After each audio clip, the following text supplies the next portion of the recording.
We want to turn now to more news this afternoon. President Biden set to make one of his first public appearances since leaving office. He's scheduled to deliver remarks on Social Security in Chicago. This comes as Democrats warn the Trump administration is making cuts at the agency that provides those benefits. The president has repeatedly said he won't touch Social Security benefits. So we want to bring in ABC News political director Avery Harper with all of this. And Avery, this is an interesting first event back for President Biden. Why choose this event, and what do we expect him to say?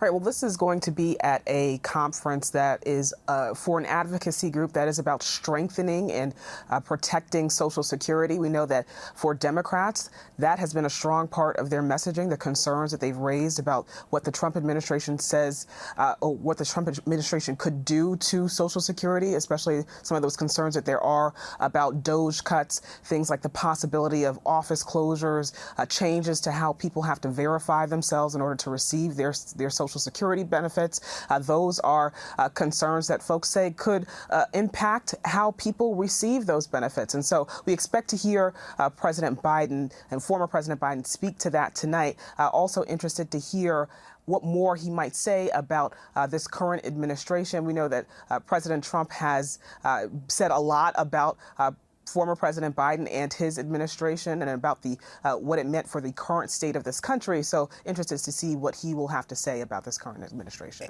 Avery, you and I talked on the air yesterday about those events we've seen from Bernie Sanders and AOC and these events to combat what they say are, quote unquote, fighting oligarchy.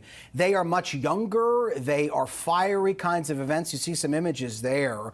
Does that stand in contrast to what we expect to see from Biden today? And what does it say to you about the different elements in the Democratic Party right now?